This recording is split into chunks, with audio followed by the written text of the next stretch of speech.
Hello, everyone. This is Anton Garcia Fernandez coming to you from Jackson in the state of Tennessee here in the United States of America and inviting you to the Bing Crosby Review, a new series of videos that will be devoted to presenting and commenting on the music of Bing Crosby as it has been released on CD mostly, but also on vinyl.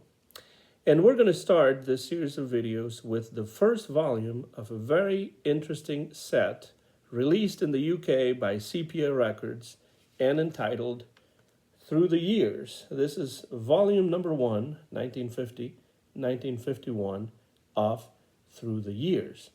This collection, this series of volumes, picks up where the Jonzo chronological series had left off. The Jonzo series is a set of 51 CDs chronicling in chronological order all the recordings that Bing Crosby made in the 1920s, 30s, and 40s.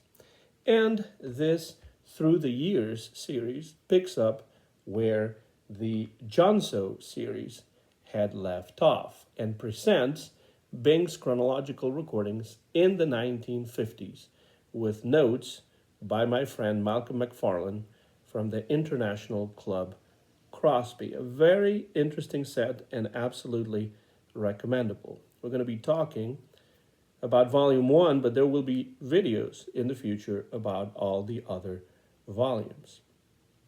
The notes are really well written and very informative, and in them we learn that Bing Crosby was undergoing some difficult times in his personal life around 1950 and 1951, while still making movies, records, and radio shows. He was plagued by gallstones, which were really painful.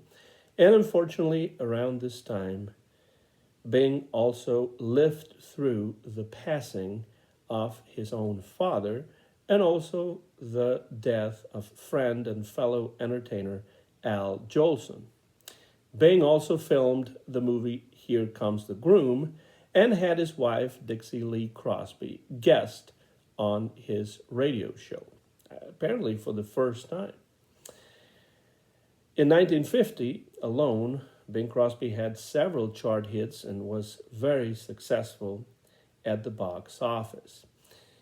1951 was also, and this is important, the 20th anniversary of the start of Bing's solo career back in 1931, and this was celebrated in different ways before having surgery for his gallstones at the beginning of 1951. So this volume 1 of Through the Years covers 1950 and 1951, contains 25 songs, all of them presented in chronological order as they were recorded in the different sessions that Bing Crosby did in the studio in 1950 and 1951.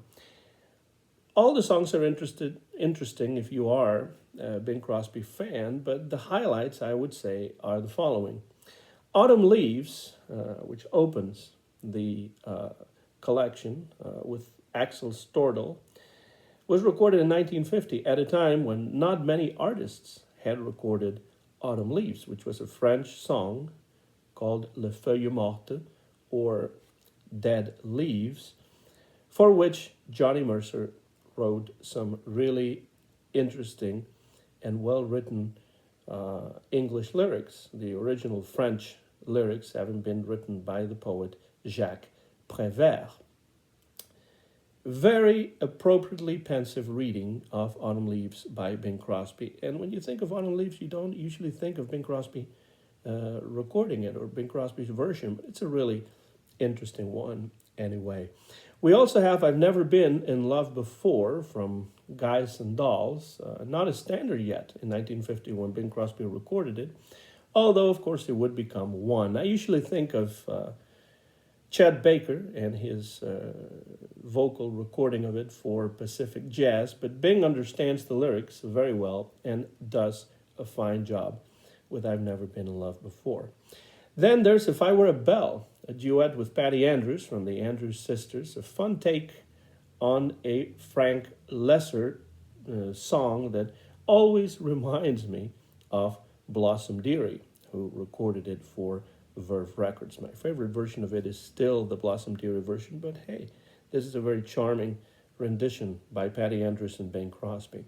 Of course, in 1950, Bing Crosby did record a string of Christmas songs, which usually are recorded earlier in the year, around the summer, for the winter holiday season. And some of them are really not Christmas songs per se, but winter-themed songs. Some of them became big hits. Silver Bells with Carol Richards is one of them. Mele Kalikimaka with the Andrews Sisters, Christmas as understood from a Hawaiian viewpoint. Papa Santa Claus is another one with the Andrews Sisters. And then when we're talking about winter theme songs that could also be seen as Christmas songs, we have Looks Like a Cold, Cold Winter, Plenty of Ice and Snow, and It's a Marshmallow World in the Winter. So, if you are listening to this album and it's not Christmas, well, you might want to skip those, but I never do, because I like listening to Bing Crosby, whatever he sings, and whatever time of year it is, it doesn't matter to me that it's a Christmas song, and that, as it is right now when we are recording this, we're getting close to the summer, but it doesn't matter. I still like to hear Bing Crosby singing Christmas songs any time of the year, but that could be different for different listeners and different fans. A highlight is also May the Good Lord Bless and Keep You, which is a perfect ballad for Bing Crosby. He sings it really well.